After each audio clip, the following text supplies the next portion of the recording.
Awesome. Thank you, everyone. We are so excited to present this webinar about social media success and really getting influencers and organizations that understand the industry and can really help student athletes and anyone that wants to become a social media influencer. Really excited to have our new partner, Inmar Intelligence, our social media partner, presenting this webinar. I'm going to go ahead and give a brief background on our speakers. Ali Kirby is Director of Community Growth and Business Development for Inmar Intelligence. She helps create innovative marketing campaigns that impact the way companies connect with their consumers and manages a growing community of diverse influencers. Ali is also an influencer, having founded the Mama Report in 2010 with a social reach of over 53,000. She has partnered with Disney, Lucky Leaf, Scholastic, and more. She has a unique 15-year background in communications, project management, and strategic development, helping shape the growth of nonprofit and client needs. Holly Pavlik is going to be joining us in a moment. Oh, perfect timing. Holly, as Senior Vice President for Corporate Marketing, Holly oversees Inmar's corporate marketing, consumer marketing, and creative teams. Prior to Inmar Intelligence, she led marketing and public relations for Collective Bias, a leading influencer marketing company Inmar acquired in 2016. Holly has written numerous articles on the topic of influencer marketing, including a book called Inspired. In 2016, she was named one of the Path to Purchase Institute's Women of Excellence and is well-recognized influencer marketing expert. She has also authored several white papers and contributed to premier industry publications like Media Post, Forbes, Mashable, and CMO, just to name a few. Before Collective Bias, Holly was the executive creative director and managing director at Big Fuel, a pure play social media agency, and the chief creative officer at G2 Direct and Digital, a division of Gray. Her success in creative leadership roles has led to dozens of prominent awards, including 80s, Effies, Caples, as well as the Underman Award, a Lifetime Achievement Award for Creative Excellence. Blake Anderson is a content creator and influencer based in Los Angeles with experience in brand marketing, videography, and photography. He has been commissioned for brand video and photo content around the world for fitness, fashion, and travel brands, and currently works in digital marketing at a nonprofit where he plans digital campaigns, manages social media accounts, and coaches on social media growth and best practices. Blake has spent time in content creation and marketing for a wide range of companies, so his insight on influencer marketing from the influencer side of the business, as well as the brand side. His personal social media accounts serve as his playground for understanding platforms and finding out what kinds of content people want to see. Thank you all so much, Holly, Ali, and Blake. It's so great to have you all. And Inmar Intelligence, thank you for presenting. I'd love to just jump right in and start asking questions and maybe lead it as an open conversation. Feel free to chime in, or anyone that wants to take the question. I think that's probably the best way. The first question we have I've actually had this from several schools. What exactly is a social media influencer? And what is the difference between nano, micro, and macro influencers?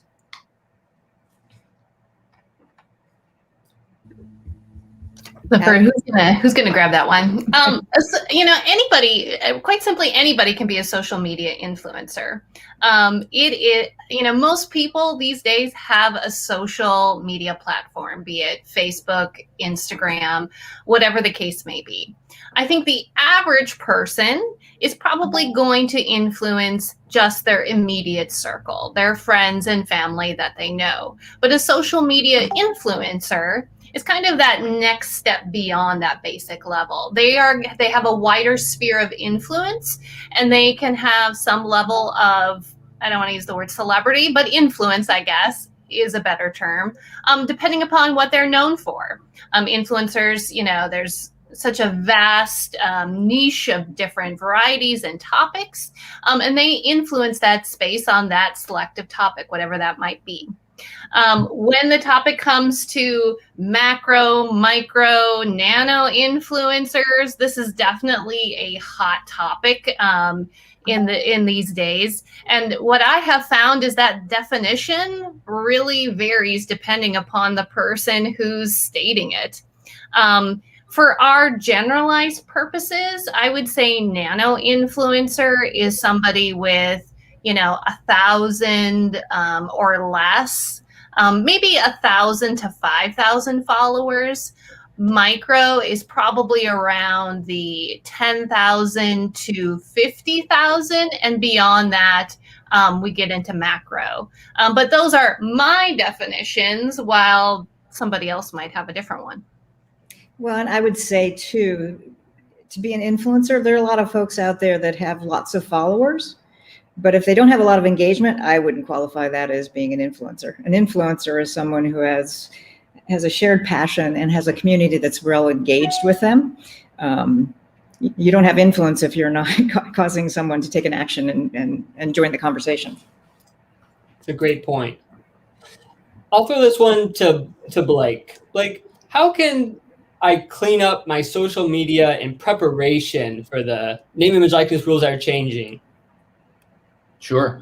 There's probably a few different reasons to, or a few different, meanings to cleaning up your social media, whether it's, a lot of it, I know for me from personal experience that, when I was in college, the influencer thing wasn't as big as it is now. And so I had to take time, at some point when I wanted to use my personal social media for, for other purposes other than just sharing to my close friends and family, I had to take a look at what's appropriate for people to see, what would a brand want to get behind as me, as somebody with, however many photos or videos I've posted, what are they going to approve of as that's somebody that we want to represent our brand. And, another side of that is the type of content or quality of content, presenting yourself in a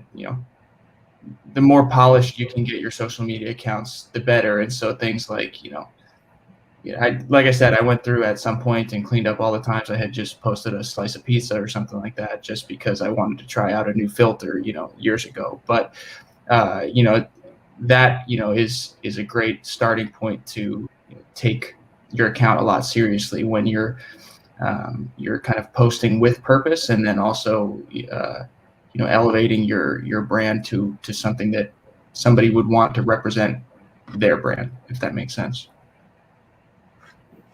And I would add, if you want to stand for something, that's part of the cleanup too, because, when you're in your early days of social, you're posting about a lot of different things. And to be known for something, you have to be almost singular in your focus of what you're posting.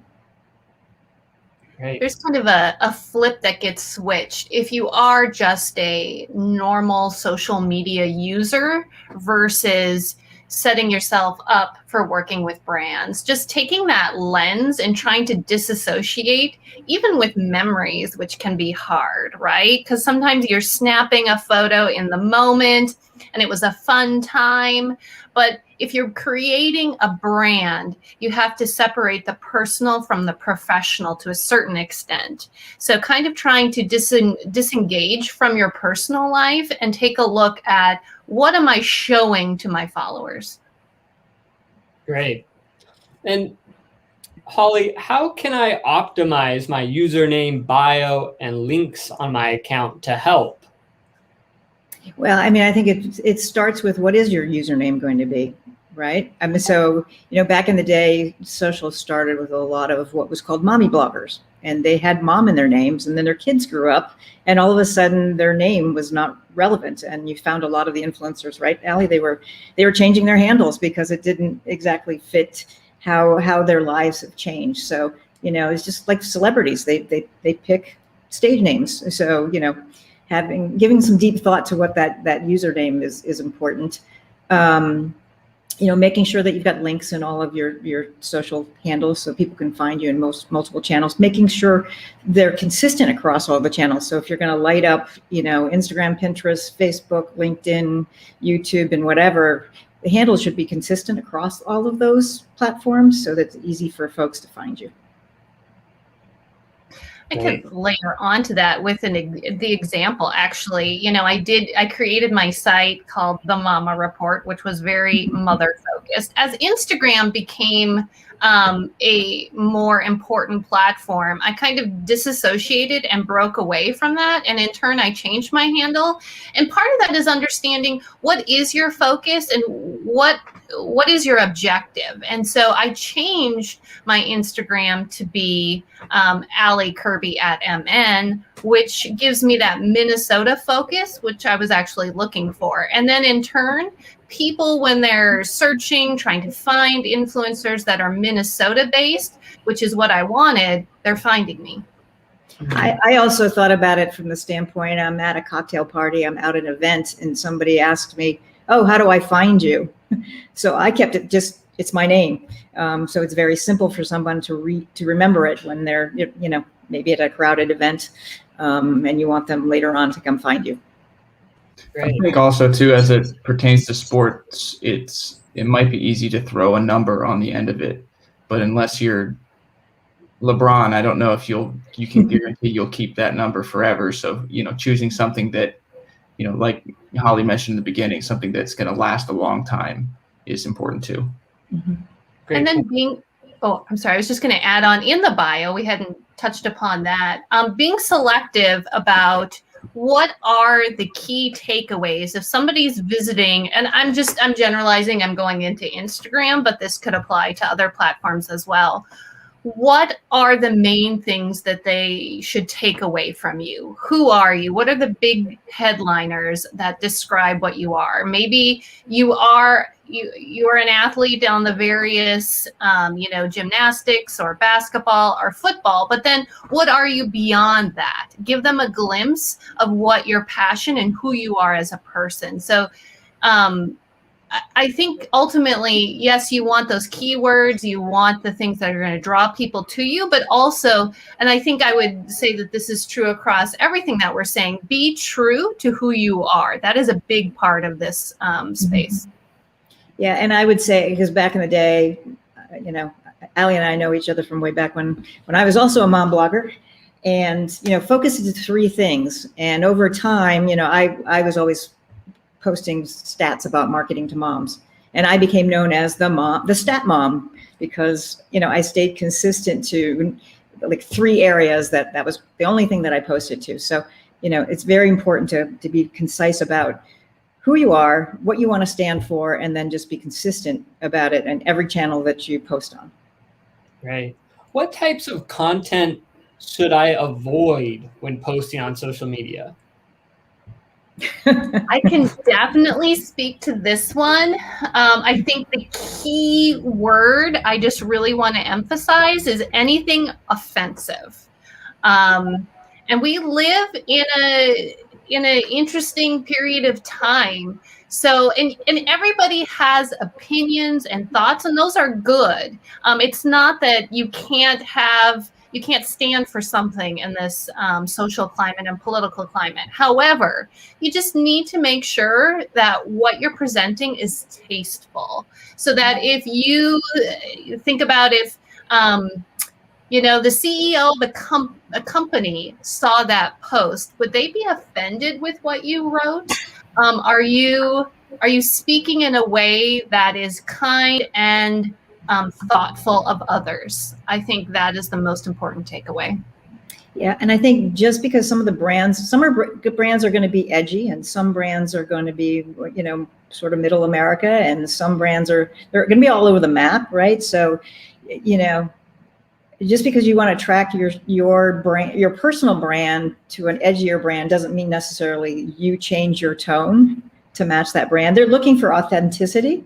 So, again, it goes back to just keeping it real to who you are. Don't post about anything that's not true to what you care about, what you're passionate about, because, your audience will figure that out. And then think you're fake, and you don't want to be a fake influencer. Yeah, I think it's especially when you're just beginning building that audience too, to just be careful to not to alienate a portion of those.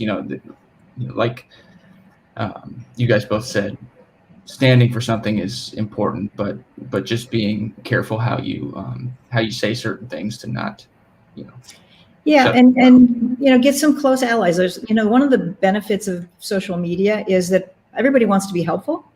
So find that sage person that can give you advice when you need it. So that before you go out there publicly with something, if you need to ask somebody, what do you think about this? Take that extra step before you post anything. Great. Which social platforms should new influencers be using? I would definitely recommend the two that I see as being the most influential currently, Instagram and TikTok. This is where most of the advertising and eyes are at this time. Instagram, has been around for a while. It kind of has that established base of users and understanding how it all works. And then you have TikTok, which is very much, I like to call it the Wild West of the social media platforms right now. It is still emerging and developing. And so really the recipe is to combine the two, because honestly, Instagram is competing with TikTok. So I think both of those are the place to be. YouTube is also another great avenue, but it is a bigger investment, I feel like, in your time and resources. So for most people, focusing on Instagram and TikTok is probably going to be the way to go. And I would say you have to, it's different courses for different horses, right? So, as an athlete would get more notoriety, I would say you'd probably need LinkedIn, because you become more of a little mini business. If you happen to be a food blogger, you're going to have to be on Instagram. So you have to think about the channel based on who you are and what you want to be. And you don't have to have every channel lit at the beginning. You can start with one and focus on one and learn it and grow it. And then it's easier to then map over to the next channel and light it up. I think sometimes influencers make the mistake that they have to be on every channel right out of the gate. And it's a lot of work. If you're really going to be an influencer, you have to create consistent content on a regular basis. You have to engage with your audience, and the more channels you light up, the more work it is on top of, whatever else you're doing as part of your career. Yeah, and I think it makes it easy right now that so many platforms are competing with each other with similar features and things, that a lot of the content you create for, TikTok is you can repurpose it on Instagram Reels and YouTube Shorts and Snapchat Spotlight, and you can dip into all those other ones without an entirely different content strategy for yourself. Right. How does someone determine their social media value? This is a complex question. Yeah. And I think it is always, from the very origins of social media influencers, determining that value keeps being a thing that just grows and morphs. And I really see the difference sometimes between what brands and what influencers think their value is. And the hardest piece, I feel like, is that as a social media influencer, it's personal. It's personal to you. This is your business. This is your brand. You're representing who you are. And that is all true, but you need to learn to separate and delve into your business side. What are you offering? And so I think when you're looking at a value, sometimes all people are thinking about is, I spent all these hours and I did all this work for this content. But you need to think about, what value am I bringing to a brand? Sure, there is content creation, and that is a piece of it. There is also the reach, the engagement, the views. Where do I fit into the grand scheme of this campaign? What are they trying to do? Are they just looking for generalized lifestyle influencers? Then I'm probably one of many that would work for this campaign. Or am I exactly what they are looking for? Am I an influencer in Mississippi, and I'm just making this up, who is a basketball player, and that is exactly what the brand is looking for? What value do you bring to this particular campaign? I think trying to, again, just taking that personal hat and setting it to the side. Yes, you work and you do a lot of, you bring your personal side to it, you work hard, but what is the quantifiable value and metrics that you're bringing to that brand? And then on the side, I would say talk amongst each other. I think that that's the one thing that I have found is that influencers tend to kind of, you have to feel it out, right? Talk to others to kind of, hey, you know, how much, and kind of, but also keep your perspective, right? Because when you talk to another influencer, they might have something that you don't. So trying to disengage from your personal emotions about it all is one of my biggest pieces of advice. Great. Anyone want to add anything? Otherwise, how can I build my personal brand on social media? How does voice and image and tone play into this? And how important is consistency? I think from a personal brand standpoint, that's something for sure that takes a little while for you to find, maybe for yourself, and it will definitely change over time. I mean, it just, authenticity is, being yourself is what plays the biggest role in that. And it's you can find out who you are while still being yourself the whole time.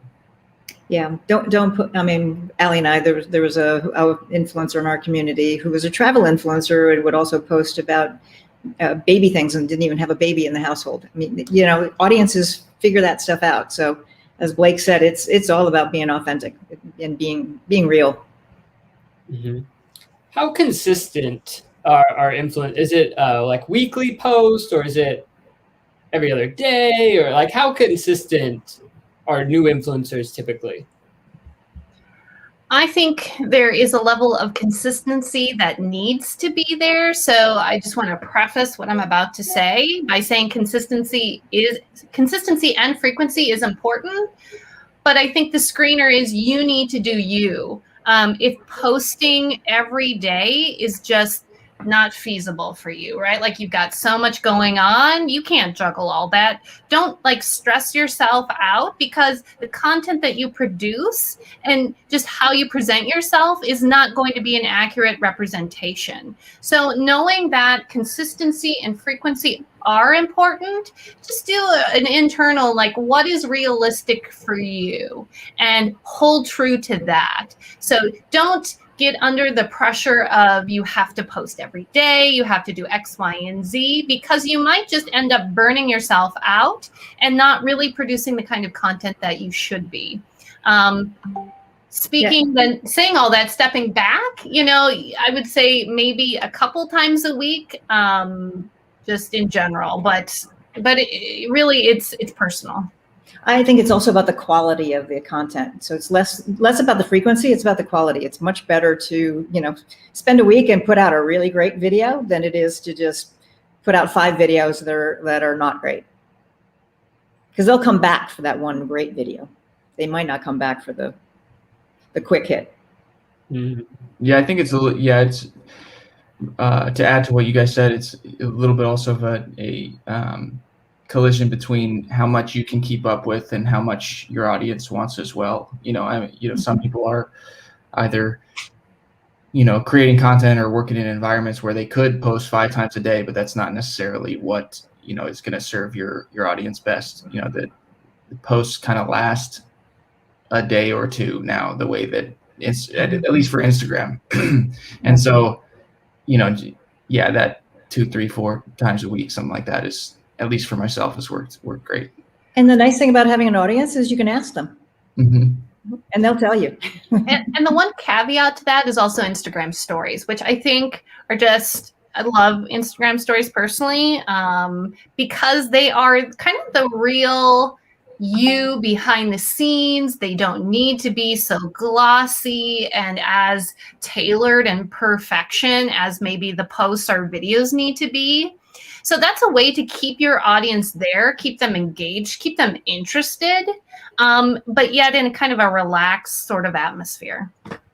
And what percentage of the posts can be sponsored posts? Obviously, if every one of them is a sponsored post, that can be bad too. What's kind of the balance? So I think our official answer is around 30% is what you want to look for in terms of how much sponsored content. And the idea being, you don't want to do half your content sponsored, but 30, you also need to show brands. You don't want really less than 30, ideally either, just because you need to show brands that, hey, you are professional and this is the kind of content you produce and this is the kind of engagement and reactions you get from your audience when you produce sponsored work. So really that 30% is probably around the ideal percentage.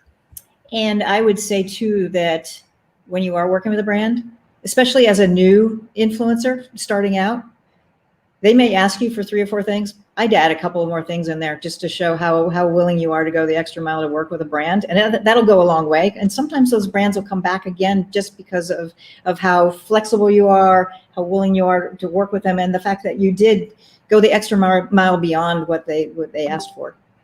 That's important in the beginning.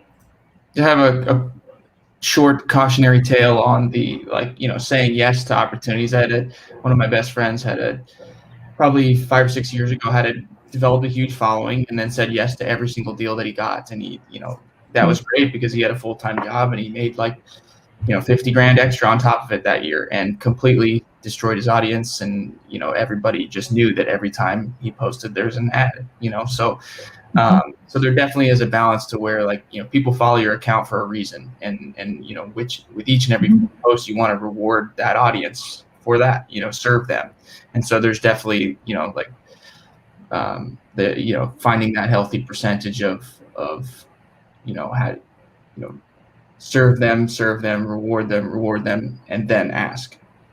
Great. Yeah, and make sure you pick brands that you really like and that you believe in. Don't pick them just because they're going to pay you a paycheck. Pick them because you believe them, because people will see that too if you just work for anybody.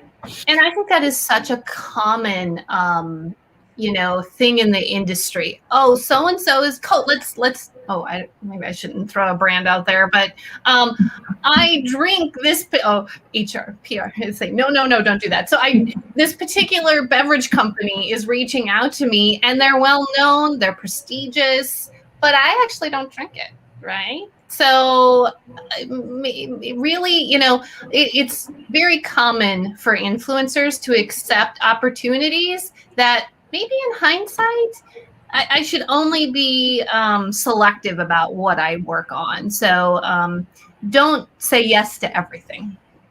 I think that kind of segues into another question. What types of brands should someone reach out to and target? As an athlete, obviously athletic wear, anything sports related, I would say.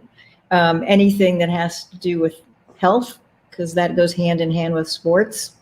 What would you, Blake and Allie, add to that? I think definitely as it pertains to the NCAA, there's, restrictions that are not, influencer related, where, you can't reach out to a supplement company if it has certain things in it that you're not supposed to be, maybe you're an Under Armour team, so maybe reaching out to Nike isn't the best, thing to do there. So I think paying attention to, a little bit of what others are doing, what, might fit in line with you being in good standing on a team or at a school is really important as well. And I honestly also think that in this day and age, if you don't worry about the opportunity so much, they will come to you. You should be focused on the content, let the opportunities come to you, and then you can decide which ones mesh with your brand and your style and your aesthetic and are authentic to you. What factors do brands look at when identifying and targeting influencers, like reaching out to the influencer themselves?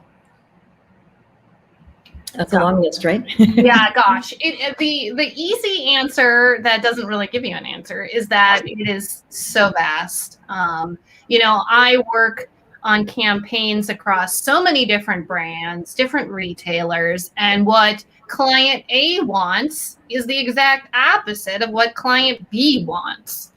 So I think, and this is why, and we've I feel like reiterated this over and over again, but this is exactly why, because client A wants this, client B and brand wants this. You should ultimately stay true to who you are. And maybe you're a fit for brand A, but you might not be a fit for brand B, and that's okay. Depending upon the objective of what the brand is trying to achieve, they might be looking for influencers, all kinds of demographic information, right? Like, where do they live? What particular sport are you playing? Are you male or female? Every little piece, every little facet of what you're doing online becomes a piece of, does this fit the picture of what we're trying to achieve for this brand? So just try to do your thing. And if it does align, they will find you. But they will look at the quality of your content. They will look and see what brands you've worked with. They'll look to see if you worked for competitor brands in the past. That will play a part in it. They will look at the quality of your photos. They will look at your writing and how well do you do at telling a story. So they'll look at a lot of different factors before they reach out. Some of the big brands that Inmar works with, do they have different expectations when they work with influencers? Do they hold them to, moral clauses, or just trying to understand some of how the big brands might differ from, some of the smaller or local businesses?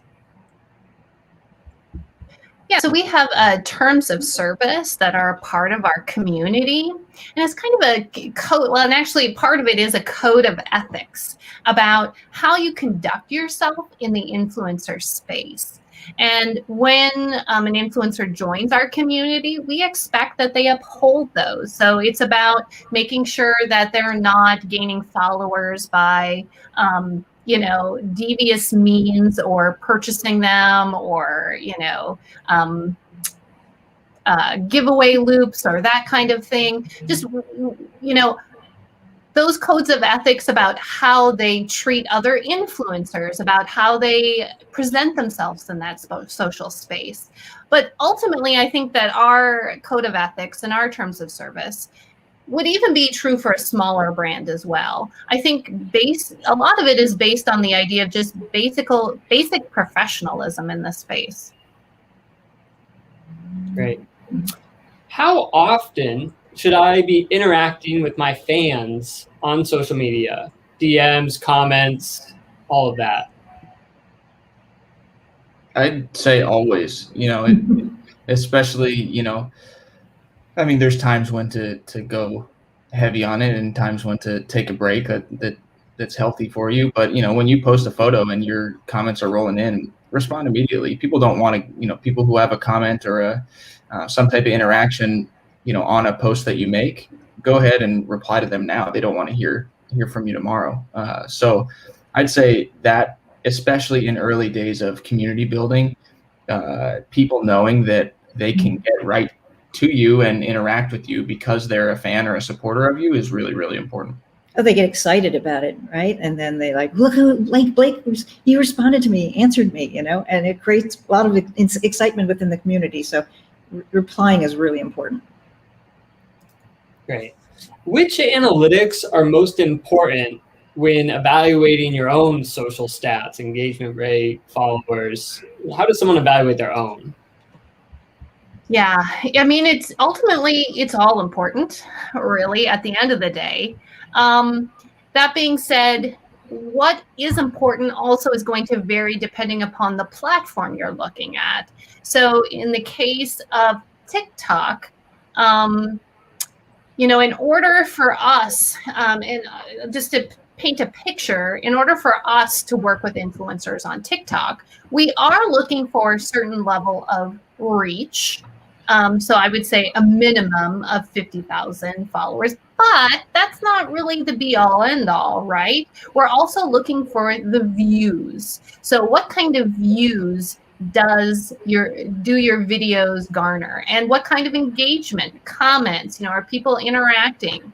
So I guess that is true also for Instagram, right? It might not be views if it's it is views, it's just not video views. You know, so engagement, views, and reach, kind of a delicate mix. Is kind of the best formula. Great. Along the same line. One quick thing that. Oh, go ahead. No, please, Blake, please. I was going to just add quickly. I think for TikTok and for Instagram, something that I measure myself a little bit on is discovery. On Instagram, it's, you know, on a particular post, there'll be an analytic that says, you know, X amount of percentage of followers were not following me. Or on TikTok, when you go to a video's analytics, it's what percent came from a For You page. And so that kind of tells me how shareable was that. Like, did people really want to tell others about it? Because that's how a huge way that your audience grows is creating content that people want to tell others about. Well, and I think those metrics are important too, right? So if you see a particular piece of content gets a lot of views, a lot of engagement, you want to create more content like that. So, you know, measuring, looking at how you're doing is a good benchmark for what content you're going to create in the future. I had a question come in, and kind of along the same lines with the videos and getting a lot of views. How does someone make money when all the videos they have are of them dancing to songs and they have millions of views and interactions, but how do they monetize that? I mean, honestly, that's just their thing, right? If they're dancing, you can monetize that. And we've worked with dance influencers. It's about taking what you do and incorporating it so it works on behalf of the brand. So many things I probably shouldn't say, company during a certain time of year, professional season, football. We worked with some dance influencers who incorporated the brand song that was particularly catchy into their TikTok video. So there are ways. A big thing that we count on our influencers to provide is creativity. Brands love creativity. So this is where, you know, doing your thing, if it's dancing, whatever it may be, but then finding a way to weave in the brand. We love that. Absolutely. Great. Do you think social media influencers should create LLCs? Do influencers typically create an entity to do business out of, to you know, put their personal liability away and not put that at risk? Or how does it typically work? So I've seen influencers do a wide variety of things. I also want to disclose I'm not a lawyer, but the general rule is, in theory, you don't have to go that route. You don't have to become an LLC. I think that some feel the need to for that extra level of protection. If you feel that way, then you should do that. But it's not it's not always necessary, I guess. I think it's definitely a mixed bag in the influencer space. I think it depends on what stage you're at as an influencer too. You know, the bigger you are, the more large opportunities. We had an influencer reach out a couple of years ago who blew up, and all of a sudden he was getting invited to, you know, speak on broadcast channels and other things, and he didn't have any idea what to do, and he needed PR help, and he reached out. So I think it just depends on where you are on the stage, you know, of building your influence. At some point you may need it. Early I stage. think that's a great phrase, at some point. Like I have not had one up until now, and was actually working through that last night. So it's, you know, there's certain reasons why you might never need one, or, you know, specific jobs or consistent clients or brands that, you know, it might make sense to do that at some point. Great. Should I delete social media posts on TikTok and other sites that don't do well? Like, do I take them down or do I leave them up? I think this goes back to, and I feel like we're really hitting home with this, I love Blake's example of the piece of pizza that he was trying a filter on years ago. You should delete that, because that's ancient history and was used for a different purpose. But if this is a piece of content that you created with the idea of building your brand, and it represents who you are, maybe it didn't really, you know, catch off, it didn't garner a lot of engagement or views, don't delete that. Because if that's really who you are, and that was a piece of content that, you know, really displays who you are, keep it there. And in the case of TikTok, you know, I mean, the Wild West factor involved there. You know, you might have one video that maybe doesn't garner a lot of views, but your next video might go viral. And then in turn, it's going to cause more views on those subsequent videos. So as long as it's a piece of content that you stand behind, keep it. Well, I also think it makes it more real, right? If I was looking to evaluate an influencer and every single video they put up was, you know, had gone viral, I'd say, well, what are the odds of that? There's something fishy here. You know, seeing the ups and downs of content, because not all content is a winner, you know? I think it makes the influencer seem more authentic. And I think TikTok in particular actually kind of penalizes your account status if you're mass deleting old videos or things like that. They don't want you to re-upload things. I had a video that it was up for probably 2 months with 2,000 views, and then just in one day it went up to 900,000 in some other country. And so, you know, like Holly was saying, you never know when things are more valuable than you think. Yeah. Wow. How does someone go about getting verified on the platforms? And is there a different process for each platform, or are they all the same? You want to talk to that one, Blake? I think I'm not a large enough creator to be verified, but I've helped other creators and brands do that, and I think it you know, a check mark signifies you are the real person. If there's not any confusion, you know, to you know, if you're not, you know, large enough where there's accounts being created about you, or fan accounts, or, you know, things like that, it kind of generally, when people start writing articles and things about you, is like a kind of a little bit of a key in notoriety when you might need to think about doing that. There's an application process through the Instagram app. Each platform does that stuff a little bit differently, and just because it doesn't happen today might not, you know, it could happen tomorrow. But I think with athletes, that's one of the easiest verticals, I'd say, to get, you know, verified. I've seen Olympic athletes with 800 followers in the check mark, but I've seen other influencers with 5 million followers that don't have it. So I don't think there's a clear number you need to get to at all.